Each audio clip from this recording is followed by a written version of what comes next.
Welcome po sa ating reaction and commentary channel. Ngayon po, ang topic natin sa ating reaction video, bakit nga ba pinag-iinitan ng China itong si Commodore Tariela? Ano ang mga dahilan? Pero bago po tayo magsimula, huwag mo kalilimutan na mag-subscribe dito sa ating channel para updated ka kapag naglalabas tayo ng itong reaction video. Para po sa konteksto natin reaction video, pakinggan at panoorin po natin to. Let's do this.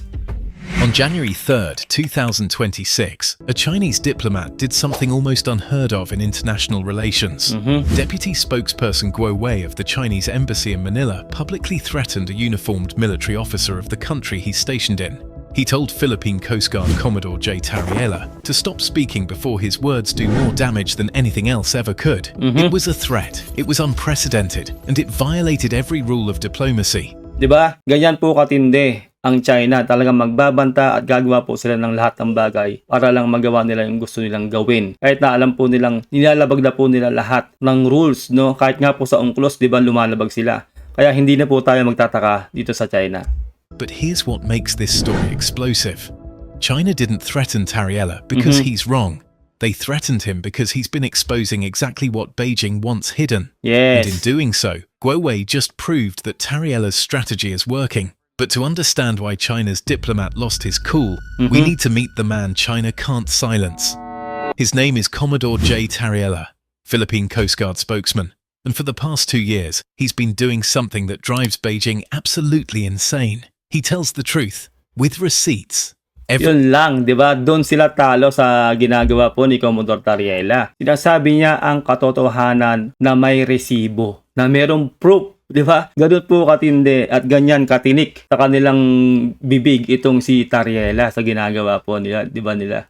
Drives Beijing absolutely insane. He tells the truth, with receipts. Yes. Every Chinese Coast Guard vessel that harasses Filipino fishermen, he posts it, with coordinates, with photos, with exact times. Diba? Kompleto detalye kung maghayag itong si Commodore Tariela, diba? Ganun po katindi. Kaya wala pong lusot itong China. Hindi po sila o hindi po e-epekto ang kanilang propaganda dito po kay Commodore Tariela. Kaya po pala sobrang init ng dugo nila dito kay Commodore Tariela dahil hindi po muubra ang kanilang taktika. Posts it, with coordinates, with photos, with exact times. Every water cannon attack, posted. Every laser weapon incident, posted. Every research vessel violating Philippine waters, posted. Diba? Yan po yung tinatawag po nating transparency. Diba? Ganyan po katindi itong si Commodore Tariela. Talaga pong nilalahad niya po o pinopost niya lahat ng nangyayari po dyan sa West Philippine Sea. Walang labis, walang kulang. Kompleto detalye, pati coordinates, no? Kaya po itong China ay garit na garit ito kay Commodore Tariela dahil hindi nga po umuubra yung kanilang style para po baliktarin po ang mga Pilipino dyan sa atin sa West Philippine Sea. Posted. Every research vessel violating Philippine waters, posted. And it works. His posts go viral. Yes. International media picks them up. The world watches. Filipinos call him Tagapagsalita ng Bayan, the people's spokesperson. Because while China's propaganda machine churns out carefully crafted narratives, Tariela just shows what's actually happening. China operates in shadows and ambiguity.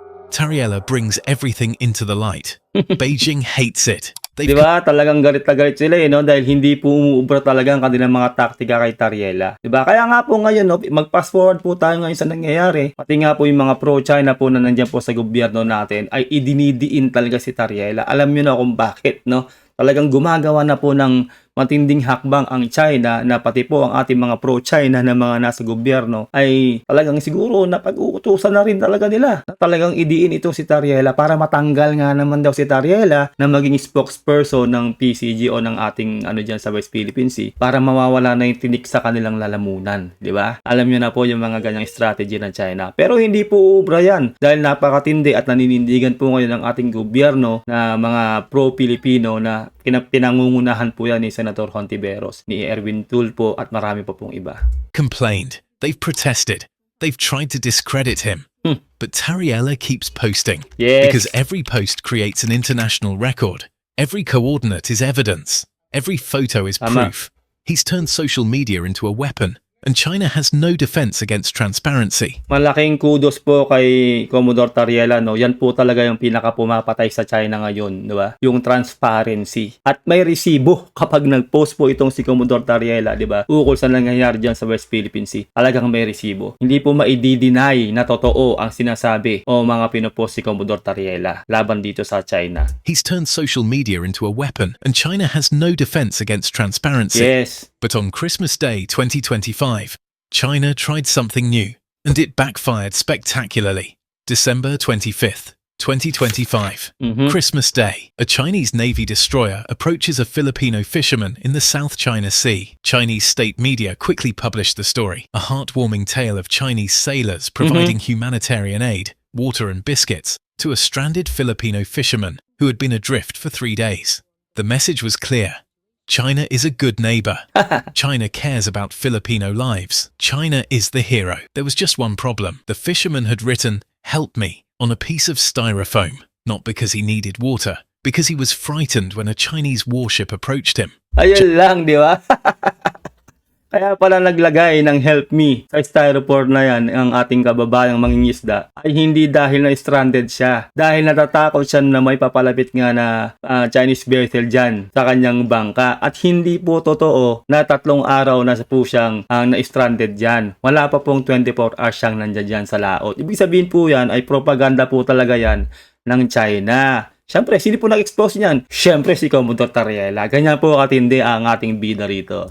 J. Tariela exposed the whole story. The fisherman wasn't stranded for 3 days. He'd been out less than 24 hours. Yes. And the incident didn't happen in international waters. It happened 71 nautical miles inside the Philippine Exclusive Economic Zone. Diba? Sinungaling talaga itong China, diba? Sabi nila, nandoon daw sa teritoryo nila. Hindi po. Nasa loob po ng ating i-easy natin yan. 71 nautical miles, diba? Inside Philippines Exclusive Economic Zone.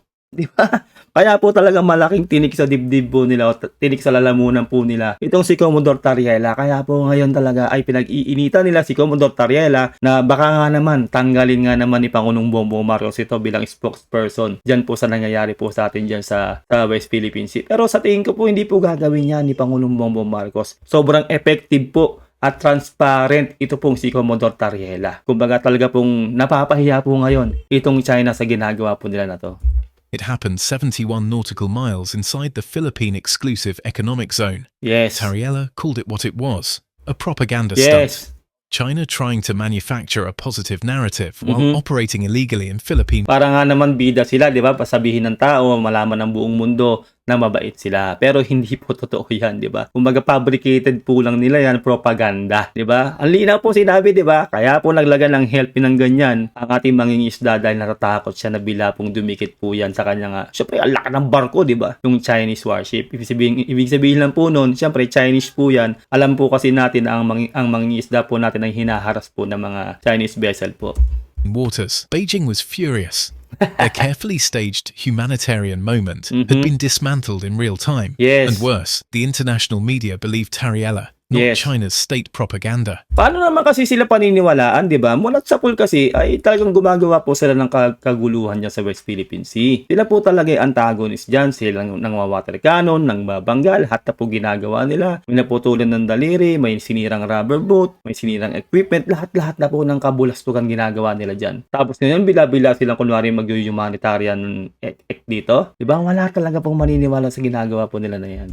China's embassy in Manila had a problem. Their propaganda wasn't working, and one Filipino officer was the reason why. Yes. 5 days later, they escalated. December 30, 2025, the Philippine Coast Guard detects a Chinese research vessel, Tansuo Hao, operating 24 nautical miles off the coast of Cagayan. The Coast Guard makes multiple radio challenges. The vessel ignores every single one. Tariela posts it. Name of the vessel, exact coordinates, timeline, evidence. And that's when Guo Wei stepped in. The Chinese embassy's deputy spokesperson fired back on social media. His argument?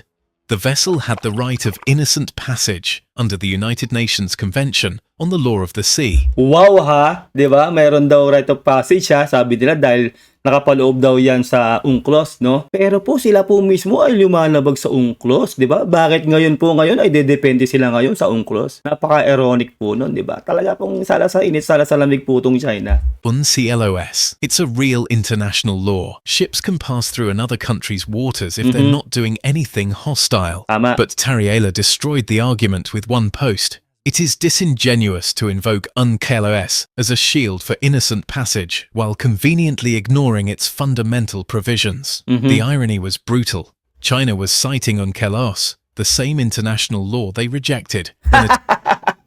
The award is nothing but a piece of waste of paper that is illegal, null and void and non-binding. China's Foreign Ministry spokesperson, di ba? Tama po tayo, di ba? Yung batas na sinasabi nilang piece of waste of paper at illegal daw ay gusto nila ngayon i-operate to sa ginawa nila na yon, yung research vessel nila. Naunawaan nyo ba? Di ba ngayon po sinasabi nila, hindi, may right of passage kami dahil nakasaad yan sa international law dahil dun sa UNCLOS. Di ba? Samantalang ito, sinabi nila dito, the award is nothing but a waste of paper that is illegal, null and void and non-binding. 'Di ba? Dahil po dun sa arbitral award po natin, 'di ba, noong 2016. 'Di ba? Hindi po nila nirerespeto 'yon. Tapos yung sinita sila dahil dun sa research vessel nila, 'di ba? Sabi nila meron daw silang right of passage dahil nakasaad daw yung sa UNCLOS. 'Di ba nga naman, sobrang ironic at sobrang sala sa init, sala sa lamig, hindi mo alam kung anong paniniwalaan sa kanila. Ngayon, syempre, barado na naman sila sa ating bida si Commodore Tariela. Kaya naman po pala, sobrang init ng dugo nila dito kay Commodore Tariela. Lagi po silang nababara, di ba? 2016 tribunal ruled against their South China Sea claims. Yes. China wants international law when it helps them, ignores it when it doesn't. Papatupad nilang international law kapag pabor sa kanila. Di ba? Pag hindi, ini-ignore nila yon, di ba? Kasi sabi niya lang, China 9-line historic rights invalid. Sabi po yan ng arbitral tribunal. 'Di ba? Tayo po ang legit na nagmamay-ari ng ating EEC. Dahil tayo po ang legit na nagmamay-ari talaga at inaward po sa atin 'yon sa arbitral ruling noong 2016. Kaya palpak talaga itong China, 'di ba? Kapag pabor sa kanila, paniniwalaan nila o sasabihin nilang gumagana talaga ang UNCLOS. Pero pag hindi, baliwala yung UNCLOS sa kanila. And Tariela made sure everyone saw it. But something else was happening beneath the surface. A Philippine Navy report released that same month showed China had shifted from intermittent support to a persistent deterrent posture in 2025. Translation: China was escalating. More vessels, more incidents, more aggression. And Guo Wei, he was losing every public argument with a Coast Guard spokesman. That's when he crossed the line. January 3rd, 2026. Guo Wei posted a direct message to J. Tariela. Stop spreading misinformation and disinformation, misleading the public and deliberately. Stop spreading misinformation and disinformation, misleading the public and deliberately fueling hostility between the Chinese and Filipino people. Wow, grabe ah. Ganun po, no, rumerekta na po sila kay Commodore Tariela dahil talaga pong hindi po sila umubra, di ba? Talagang kumbaga body bag. Kumbaga sa flip top po, body bag sila dito kay Commodore Tariela. Stop spreading misinformation and disinformation, misleading the public and deliberately fueling hostility between the Chinese and Filipino peoples. Before your words do more damage than anything else ever could. This wasn't a diplomat making a counter-argument. This was a threat from a foreign government representative to a uniformed officer of his host country. The Vienna Convention on Diplomatic Relations has clear rules. Diplomats must respect the laws and dignity of their host country. 'Di ba? Ayan po yung ginigiit din syempre ni Senator Risa Hontiveros, 'di ba, yung Vienna Convention. 'Di ba yung ginawa po kasi ng ng opisyal ng Chinese Embassy na pinagbantaan po ang ating gobyerno, si Commodore Tariela at lahat po ng nag-against po sa sinasabi po ng China. Sa mismong website po ng Chinese Embassy ay dun po nag-post, no? Samantalang po meron pong Vienna Convention na bawal pong gawin 'yon, diba? Without prejudice to their privilege and immunities, it is the duty of all persons enjoying such privileges and immunity to respect the law of the receiving state, and it is the duty not to interfere in the internal affairs of the state. They also have a duty to promote friendly relationship among nations, 'di ba? Hindi sila pwedeng makialam, 'di ba, sa batas ng Pilipinas o sa gobyerno ng Pilipinas dahil ayun nga sa Vienna Convention, they must respect the law of the receiving state. 'Di ba? Nandun po sila sa ating bansa. Tayo po ang receiving state. Bawal po yung ginagawa na yon ng Chinese Embassy. Napakalinaw po niyan. Lahat na lang po talaga ay nilabag ng China. Lalong-lalo na po yung ginagawa po nila ngayon dyan sa Chinese Embassy. Kaya hindi po natin alam kung saan po sila umaano ng kapal na mukha para ganyan-ganyanin po ang ating gobyerno o lalo ang ating mga government official.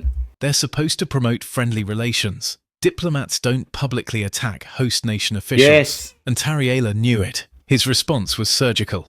He questioned whether Guo Wei's behavior conforms with the Vienna Convention on Diplomatic Relations. Di ba ang talino pala talaga nito ni Commodore Tariela? Body bag talaga sila dito sa ginagawa nila, no? Talagang lahat ng argumento ng China ay ibinabalik sa kanila. Grabe yung rebuttal, no, na ginagawa dito ni Commodore Tariela. Kaya nga po ngayon, na napapansin nyo, no, lahat na po ng paraan ay ginagawa nila para po ilaglag po itong si Commodore Tariela. At iginigiit nga po nila na talaga pong nayuyurakan ang litrato o AI image ng kanilang leader na si Xi Jinping, di ba? Lahat po gagawin nila. At talaga pong pati po yung mga galamay po nila sa ating gobyerno na alam niyo na mga pro-China ay pinapagana na rin po nila. Na which is hindi pa rin po umuubra dahil ito pong si Commodore Tariela ay hindi po talaga mag-back down o hindi po magsasorry sa kanila. Sorry na lang kayo, yung bida po natin dito sa usap na to ay talaga pong napakahusay. Lahat po ng kanyang mga binibitawang mga post, talaga pong detalyado, may transparency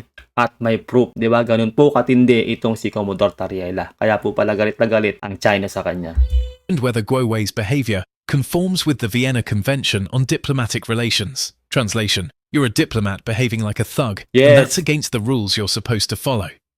The Philippine government could have declared Guo Wei persona non grata, expelled him. The Chinese embassy wasn't just harassing fishermen anymore. They were threatening a military spokesman. Tama. China's embassy tried to walk it back, but the damage was done. And Tariela? He kept posting, because Guo Wei's threat proved something critical.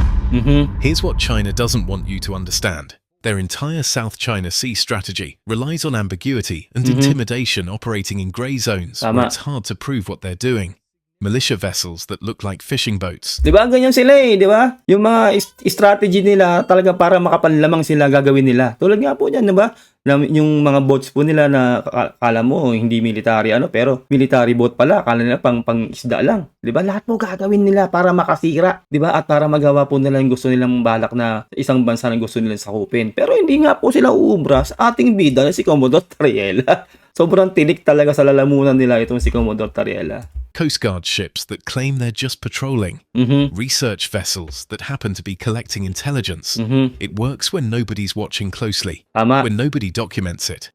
But J. Tariela documents everything. Tama. Doon tayo lamang kay Commodore Tariela. Kaya para sa akin, malaking shoutout po at talaga pong po kay Pangulong Bongbong Marcos. Sana po, wag nyo pong aalisin po dyan si Commodore Tariela. Napakalaking bagay po si Commodore Tariela sa pagbabantay po natin dyan sa West Philippine Sea. Siya po ang pinaka-epektibo na spokesperson po natin dyan. At talaga pong full transparency at detalyado ang kanyang mga ipinahahayag sa kanyang mga post. Na dapat lang po malaman ng ating mga mamamayang Pilipino. Di ba po? Hindi po dapat i-sugarcoat. Wag po tayong magpapasindak dun sa mga nagsasalita na dapat po ay tanggalin po yan si Commodore Tariela. Wag po. Manindigan po tayo dahil si Commodore Tariela po ay gumagawa po ng kanyang trabaho ng talaga pong napakaganda. Ganyan po katindi itong si Commodore Tariela.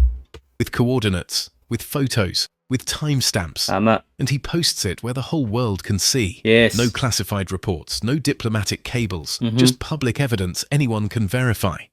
The Filipino public has turned decisively against China. Yes. Not because of government propaganda, because they've seen the evidence with their own eyes. Tama, 'di ba? Ganun talaga dapat. Yung nga sinasabi natin, 'di ba? Kailangan transparency. Kung anong ginagawa sa atin ng China, tulad yan, nasa video na yan, 'di ba? O yan winawater cannon tayo. Detalyado rin yan, may video, timestamp kung kailan nangyayari, kung saang lugar sa atin sa West Philippine Sea, sa EEC natin. Ganyan katindi mag-post itong si Commodore Tariela. Walang labis, walang kulang, full transparency, na which is yun ang dapat na nababalitaan ng ating mga tulad namin, mga ordinary mamamayan. Yan ang mga dapat naming nababalitaan na hindi po fake news. Ganyan po si Commodore Tariela. Kaya nga po iyak.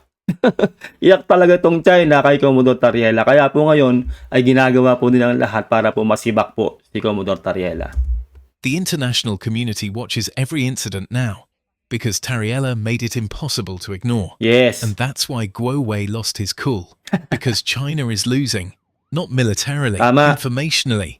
And they don't know how to fight transparency with propaganda. Tama, di ba? Iba ang transparency sa propaganda kasi katotohanan yun eh. At unang-una, lagi ko nga pong sinasabi sa inyo, kahit nga po hindi nga po mag-post ng ganito si Commodore Tariella eh. Alam na po talaga ng international media na ang antagonist po rito o ang gumagawa ng kabalbalan niya sa West Philippine Sea ay ang China. Kasi po, mismong international media ang nakasaksi at talaga nasaktan din sila sa pangwa-water cannon noon ng China. Di ba? Lulan sila noon ng ating barko. Nagko-coverage po sila, di ba? At winater cannon sila. Yung cameraman pati po yung newscaster. Tinamaan po sila. Kaya po kumalat din talaga sa international media yon. Kaya nga po, lalo po napagtibay po yan ng pagpo-post po ni Commodore Tariella. Matapang po itong si ating bida na si Commodore Tariella at tama po ang kanyang ginagawa. Kaya kay Commodore Tariella, kudos sa'yo. Ipagpatuloy niyo po yung inyong ginagawa na yan at talaga pong manindigan po tayo bilang Pilipino na ipaglaban po natin ang ating EEC sa Pilipinas. Remember our video about how the Philippines became China's biggest Taiwan problem? It happened because people like Jay Tariella made it impossible to ignore what China was doing. That evidence created political will. Yes. Political will created military transformation. Military transformation created deterrence. One spokesman with a smartphone and a commitment to truth changed the strategic equation. In 2026, it's about to get much more intense. Isang malaking bagay talaga itong si Commodore Tariella dyan sa natin, na bilang maging spokesman natin. Dahil ganyan siya kasipag, ganyan siya ka-transparent, ganyan siya kabilis kumilos. Mulat ang kanyang mata at talagang hindi po siya padadaig dito po sa China. Sabi nga po dito, hindi man natin natatalo sa military forces ang China, talo po sila ngayon sa atin sa transparency laban sa kanilang propaganda. Dahil nga po dito sa ating bida na si Commodore Tariella. The social media war between Guo Wei and Tariella isn't a sideshow. It's a preview of the real tensions coming in 2026. Tama. China thought they could bully the Philippines into silence. Instead, they created a spokesman who won't shut up, a Yes. military that won't back down, and a Tama. public that won't forget. China wanted the South China Sea without a fight. They wanted to intimidate the Philippines into submission. They wanted Taiwan reunification without interference from the South. But their years of aggression created exactly the opposition they feared most. What do you think? Kaya, di ba, yung sinasabi po natin dito, AI video pa lang yun, AI photos pa lang yun. Umiiyak na po sila. Paano pa po pala kung talagang lumakas po ang Pilipinas at gumaganti na rin tayo sa kanila? Come to think of it, di ba, mga kababayan ko. Ayun lang po, hanggang dito na lang po tayo. Ano pong masasabi nyo sa napanood natin na video? Kaya po pala, ganito kaigting ang China na patalsikin itong si Commodore Tariella. Dahil po, ito pong si Commodore Tariella ay isang malaking bangus na tinik sa kanilang lalamunan. Commodore Tariella, saludo po sa inyo. Ingat kayo. Until next time, mag-iingat kayo lahat. Huwag nyo kalimutan mag-subscribe. God bless and peace out. Bye.